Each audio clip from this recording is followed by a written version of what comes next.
యేసు రక్షించును, యేసు స్వస్థపరచును. Hosanna hosanna వాగ్దాన సందేశ కూడిక నిర్వహించు తేదీ ప్రతి నెల 1వ తేదీ సాయంత్రం 7 గంటలకు. నిర్వహించు స్థలం hosanna Mandir, Nagarajapuram, వాటంబేడు road, Sullurpeta. వాక్యోపదేశకులు pastor George గారు, హోసన్నా మందిర్, సూళ్లూరుపేట. యేసయ్యా అని పిలవగలిగితే, యేసయ్యా అని స్వరమెత్తి ఆయనను రమ్మని ఆహ్వానించగలిగితే నిశ్చయముగా మీతో కూడా చెప్తూ ఉన్నారు, నీవు నా దేవుని స్వరమెత్తి పిలవగలిగితే ఆయన నీ పిలుపును వినబోతూ ఉన్నాడు, నీ స్వరమును వినబోతూ ఉన్నాడు. నీ స్వరమును విన్న దేవుడు నిలచి నిన్ను దాటిపోకుండా ఏది కోరుకుంటావో అది నీకు దయచేయబోతూ ఉన్నాడు. ఏది ఆశపడతావు నువ్వు దాన్ని చూడబోతూ ఉన్నావు, దాన్ని పొందుకోబోతూ ఉన్నావు. నీవు ప్రభువును పిలిచి నాకు ఇది కావాలి అని కోరుకో. దైవజనులు వాక్య పరిచర్య చేసి ప్రత్యేక ప్రార్థనలు చేదురు. హోసన్నా వాగ్దాన సందేశ కూడిక అందరూ ఆహ్వానితులే.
మన ప్రభు అయిన యేసుక్రీస్తు నామములో మీ అందరికీ నా హృదయపూర్వకమైన వందనాలు. దేవుడి దినమంతా మీకు తోడై ఉండి మిమ్మల్ని మీ కుటుంబాలని ఆశీర్వదించి కాపాడునుగాక.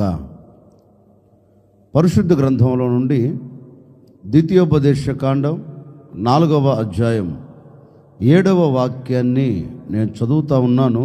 మీ పరిశుద్ధ గ్రంథమైన బైబిల్ తెరచి చూడండి. ఏలయనగా మనము ఆయనకు మొరపెట్టినప్పుడెల్లా మన దేవుడైన యెహోవా మనకు సమీపంగా ఉన్నట్టు మరి ఏ గొప్ప జనమునకు ఏ దేవుడు సమీపంగా నున్నాడు? దైవజనుడైన మోసే ఇశ్రాయేలు ప్రజలతో ఒక శ్రేష్టమైన మాట చెప్తున్నారు.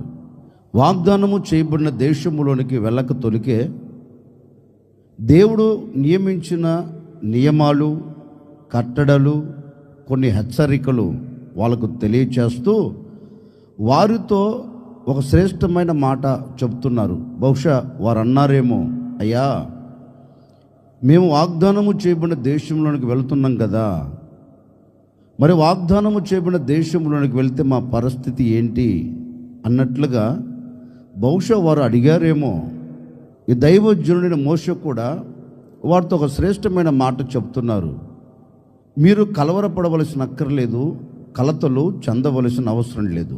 ఎందుకంటే మీకు ఎప్పుడు శ్రమ కలిగినా, మీకు ఎప్పుడు బాధ కలిగినా, మీ హృదయమునకు ఎప్పుడు వేదన కలిగినా మీరు చేయవలసినది ఏంటంటే దేవుని సన్నిధిలోనికి వెళ్ళి దేవుని సన్నిధిలో మీరు మొరపెడితే నిశ్చయముగా ఆయన మీకు సమీపంగా ఉంటాడు. మీకు కలిగిన బాధల మధ్యలో నుండి, మీకు కలిగిన కష్టములో నుండి నేను ఉన్నాను అని నీ వెన్ను తట్టి మీకు ధైర్యాన్ని ఇస్తాడు.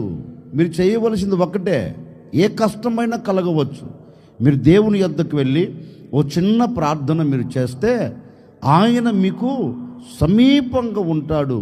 ఆయా సందర్భాలలో మనం కూడా అనుకుంటాం కదండి, మనకు శ్రమ కలిగినప్పుడు, బాధ కలిగినప్పుడు, కష్టం కలిగినప్పుడు, నష్టాన్ని మనం చూచినప్పుడు, లేకపోతే శ్రమలలో మనము నలపబడుతున్న సందర్భాలలో, ఆయా సందర్భాలలో మనకు వచ్చే ఆలోచన ఏంటంటే, పలకరించే నాదుడు ఎవడు నాకు సమీపంగా లేడే, ఓదార్చగలిగిన నాథుడు యోధుడు ఎవడు నాకు సమీపంగా లేడే అని, మనుషులు మాకు సమీపంగా లేరు అని పలు సందర్భాలలో బాధపడిన రోజులు చాలా ఉన్నాయండి.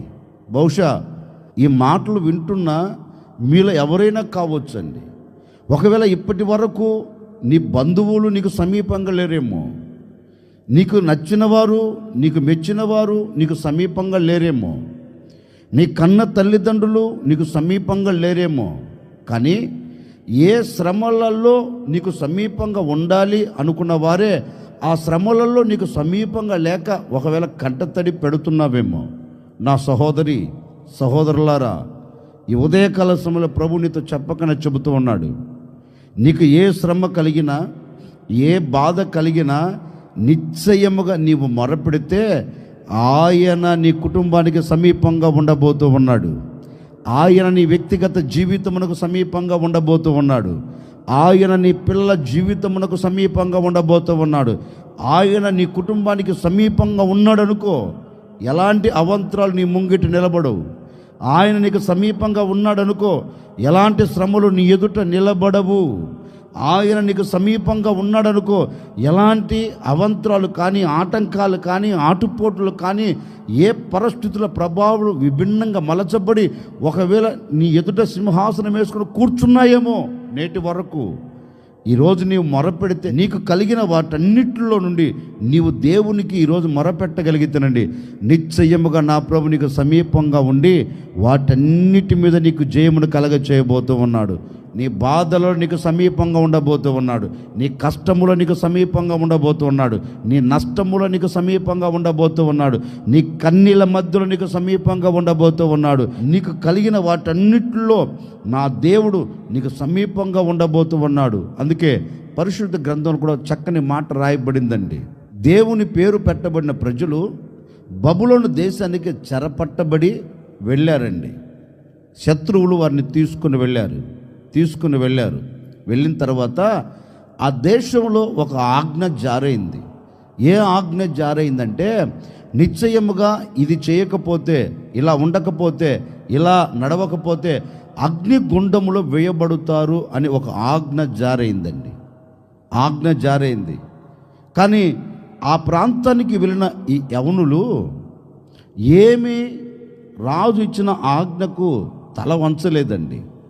తల వంచకుండా దేవుని సన్నిధిలో దేవునికి మాత్రమే వారు ప్రార్థన చేస్తూ, దేవునిని మాత్రమే వాళ్ళు ఆరాధిస్తూ వెళుతున్నారు.